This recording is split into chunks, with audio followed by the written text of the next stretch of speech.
Here are the victims who never complained, never explained, smiled, shared their children with us, and showed what duty and service and love really looks like in a family you are born into and choose to marry. In perfect lockstep, the Waleses. Catherine is the best thing that's happened to the British royal family. Married into it, but carries on more regally than any others who were born into it. The coronation robes made her look like a queen. If I had to come out of a coma at that moment, I'd have thought it was a movie. It was so perfectly perfect. William and Kate seem to have a mature love, at that, growing together from college sweethearts to newlyweds, to new parents, to now a family of 5.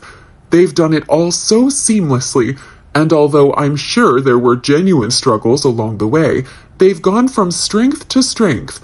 I hope they always have a happy and wonderful life together, and that Harry and Meghan stay as far away from them as possible. I genuinely believe Harry is a threat to their physical safety. I'm sure he just thinks if Big Willie weren't there, then Harry would be Meg's hero. He sees William as what blocks Harry from getting all the feels entitled to. His stares at William in the Abbey were chilling. Both Catherine and Sophie are assets to the firm. Their social standing has been elevated by their marriages, but they proudly retain the experiences and sensibilities of their practical, relatable, non-drenched in jewels upbringings. Neither puts on airs and acts like she's better than anyone else. Neither has abandoned her friends and family since she married. Instead, they've improved the reputation of the British royal family by being relatively scandal-free, dutiful role models and loving mothers of the next generation of public servants. They have eagerly supported their sovereigns while still remaining true to themselves. You couldn't ask for better. Back when Meghan got engaged, I fully expected Meghan to take her place besides them as a beautiful, gracious, intelligent, articulate, and kind American Duchess, a wonderful representation of the best of what America has to offer. I expected her to hold her own, to bring her own sense of style, grace, and heartfelt service into an ancient family and country that genuinely seemed to welcome her. To say that Meghan is a disappointment is an understatement. She's been a disaster and an embarrassment, especially when compared to Sophie and Catherine, and it has nothing to do with her race. I don't know anyone who expected Rachel to be respectful to the British royal family in any way, shape, or form. Not for a millisecond. I read all the blinds about them way before they made it official.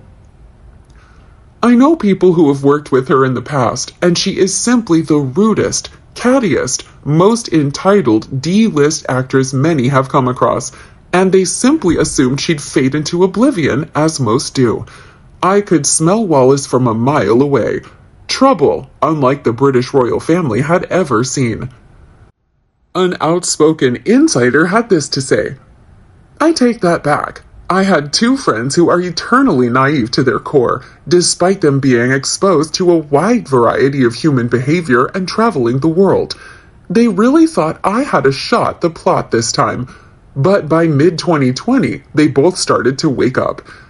Even if I didn't know the inside scoop on what it's like to be unlucky enough to work with Meghan before she became a household name, I still would have been on my roof jumping up and down waving huge red flags over this pair. I knew Harry was always an illicit drug abuser, have friends who partied with him, and another friend who was unfortunate enough to be sat next to him at an intimate English country wedding, where he was rude, obnoxious, and displayed not 1 ounce of aristocracy, manners, or decorum.